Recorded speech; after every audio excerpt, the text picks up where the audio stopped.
Halo semuanya, perkenalkan nama saya Karen Ursa Gracia Simanjuntak, nomor absen 25, dan rekan saya Geraldine Kristia Putri, nomor absen 16. Kami dari kelas 10 MIPA 1. Dan ini adalah tugas kami mengenai soal fisika. Yang pertama mengenai materi GLBB atau gerak lurus berubah beraturan. Tujuan belajar GLBB adalah 1. Mampu menjelaskan karakteristik gerak lurus berubah beraturan atau GLBB, dan 2. Mampu memberikan contoh fenomena yang berkaitan dengan GLBB dalam kehidupan sehari-hari. Pengertian GLBB. GLBB adalah gerak suatu benda pada lintasan lurus dengan percepatan tetap atau konstan yang besar maupun arahnya tetap.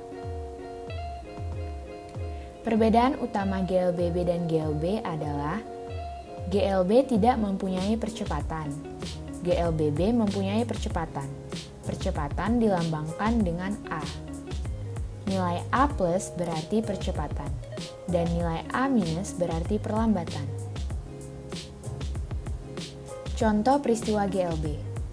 Ketika kita melempar bola bowling ke sasaran tembak dan laju kereta api saat bergerak. Contoh peristiwa GLBB, saat pengereman mobil untuk membuat mobil berhenti, dan ketika seorang pembalap menurunkan laju kendaraannya saat di tikungan. Soal, mobil yang dikendarai Budi melaju dengan kecepatan 20 meter per sekon. Saat melihat Jilah, Budi mengerem sehingga kecepatan mobil berkurang menjadi 10 meter per sekon dalam waktu 4 sekon. Tentukan jarak yang ditempuh Budi dalam waktu mengerem mobil. Diketahui, V0 atau kecepatan awal adalah 20 meter per sekon, dan V atau kecepatan adalah 10 meter per sekon, dengan T atau waktu adalah 4 sekon. Yang ditanyakan adalah S atau jarak. Di sini kita akan mencari percepatan mobil terlebih dahulu.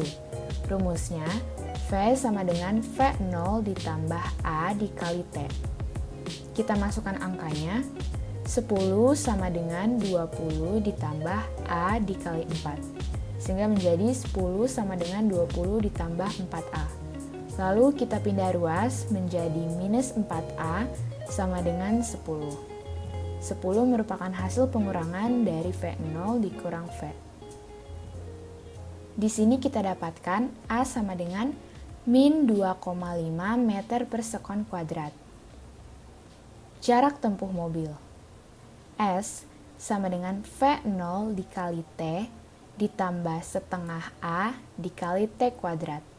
Kita masukkan angkanya, 20 dikali 4 ditambah setengah dalam kurung minus 2,5 dikali 4 kuadrat.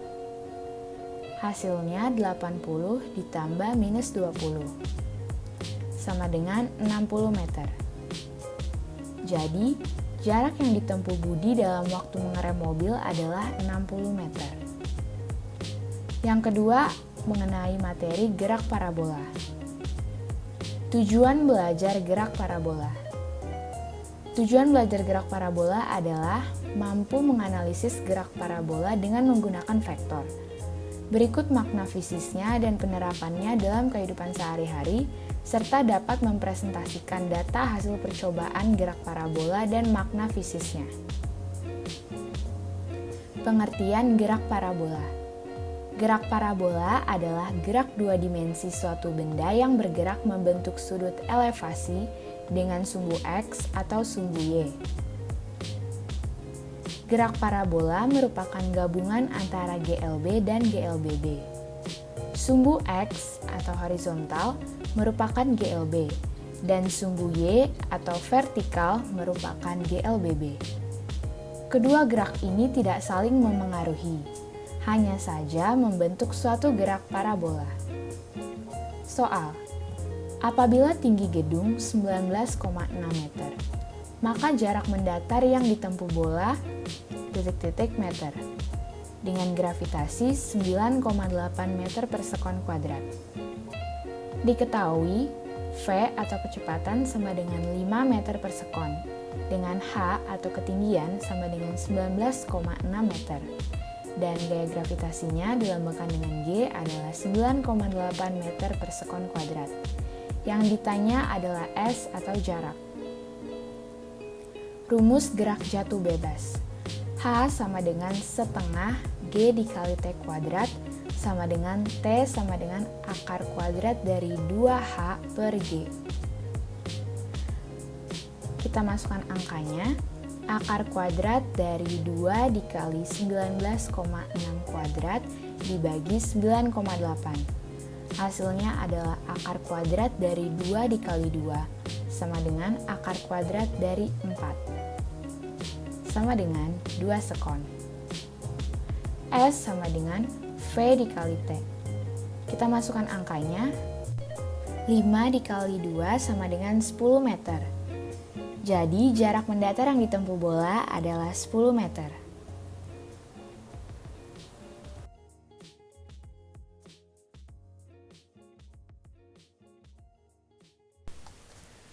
Saya Geraldine dan saya akan melanjutkan penjelasan materinya. Materi ketiga itu ada vektor parabola. Nah, kita harus mengetahui terlebih dahulu ciri-ciri gerak parabola. Yang pertama, lintasan benda berupa parabola.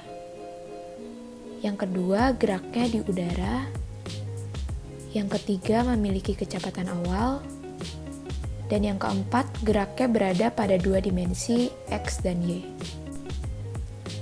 Dari penjelasan rumus di atas dapat disimpulkan bahwa pada gerak parabola, kecepatan benda akan berubah dari kecepatan awal yang dipengaruhi oleh percepatan gravitasi arah Y. Sedangkan pada arah X, tidak ada percepatan yang mempengaruhi benda. Percepatan gravitasi menyebabkan kecepatan benda pada arah Y di titik tertinggi adalah 0. Karena kecepatan benda di titik tertinggi hanya pada sumbu X, maka benda bergerak lagi ke bawah dan melengkung. Secara rumus, perubahan kecepatan ini dapat ditulis sebagai berikut. Rumus di atas menjabarkan kecepatan benda dalam bentuk vektor. Kecepatan arah X adalah yang memiliki vektor satuan I, sedangkan kecepatan arah Y memiliki vektor satuan J. Maka, besar kecepatan adalah akar dari penjumlahan kuadrat kecepatan arah X dan Y. Sedangkan sudut merupakan pembagian antara kecepatan arah Y dan kecepatan arah X. Dalam ruang lingkup vektor, kecepatan pada posisi saling berkaitan dan keduanya merupakan besaran vektor. Pada rumus sebelumnya, dijelaskan bahwa kecepatan benda berubah dari kecepatan awal yang dijabarkan pada vektor-vektor satuannya. Begitu juga dengan posisi. Benda yang bergerak parabola akan dipengaruhi oleh kecepatan awal dan percepatan gravitasi. Secara rumus dijelaskan seperti berikut. Sama halnya dengan percepatan, posisi juga memiliki vektor satuan. Vektor satuan I merupakan vektor posisi arah X, sedangkan vektor satuan arah J merupakan vektor posisi arah Y, atau dapat dipecah sebagai berikut. Sekarang kita masuk ke soal. Ini adalah soalnya. Elektron bergerak dengan kecepatan awal V0 sama dengan 10I tambah 14J meter per sekon. Elektron dipercepat dengan bersamaan A sama dengan 2T tambah 4I ditambah 8 kurang 4TJ. Jika T dalam sekon, V dalam meter per sekon, dan A dalam meter per sekon kuadrat, maka kecepatan elektron saat T sama dengan 1 sekon sebesar berapa M per S. Oke, jadi kita mencari diketahuinya terlebih dahulu. Yang pertama ada percepatannya. Percepatannya itu 2T ditambah 4JI ditambah 8 kurang 4TJ. Kecepatan awal atau V0-nya itu 10I ditambah 14J. Dan ditanyanya itu kecepatan saat 1 sekon. Untuk menjawabnya, Pertama-tama kita harus mencari persamaan kecepatan dari persamaan percepatan tersebut. Yang ini. Persamaan kecepatan didapat dari integral persamaan percepatan terhadap fungsi waktu atau dt. Berarti kita mengintegralkan persamaan 2t tambah 4i tambah 8 kurang 4tj. Nah, kemudian hasil dari integralnya itu ini, t kuadrat tambah 4ti tambah 8t dikurang 2t kuadrat j. Karena diketahuinya ada kecepatan awal, maka nilai V0 sama dengan 10i tambah 14j itu ditambahkan ke dalam hasil integral tadi. Dan untuk mencari kecepatan elektron saat 1 sekon, itu kita memasukkan nilai T sama dengan 1 ke dalam persamaan V yang sudah ditambah V0.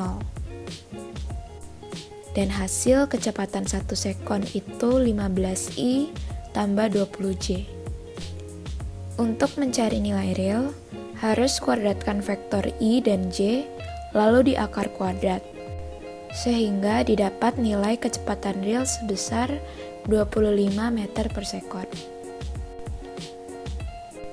Jadi jawabannya, kecepatan elektron saat T sama dengan 1 sekon sebesar 25 meter per sekon. Untuk soal selanjutnya itu adalah materi vektor. Vektor adalah gerak dua dimensi suatu benda yang bergerak membentuk sudut elevasi dengan sumbu X atau sumbu Y.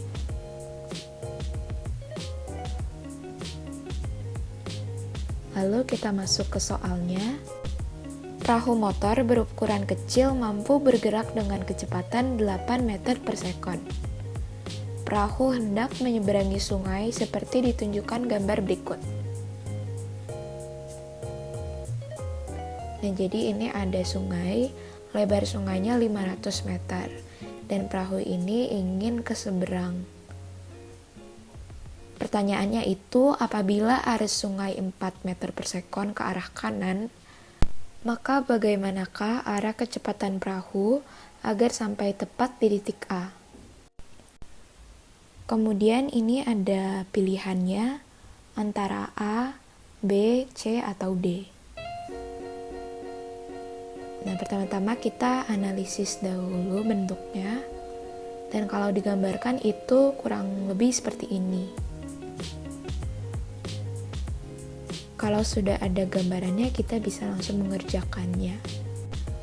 Untuk soal yang seperti ini, berarti kita menggunakan rumus sin theta sama dengan V sungai per V perahu. V itu kecepatan, jadi kecepatan arus sungai per kecepatan perahunya. Jadi theta sama dengan antisin 4/8 atau 1/2. Maka jawabannya itu theta sama dengan 30 derajat ke kiri. Dan arah kecepatan perahu agar sampai ke titik A adalah 30 derajat ke kiri. Itu jawabannya. Jadi kalau dipilih dari pilihan ganda tadi, jawabannya itu D. Oke, jadi berakhir sudah video penjelasan soal fisika saya dan rekan saya Karen. Mohon maaf apabila ada kesalahan. Terima kasih.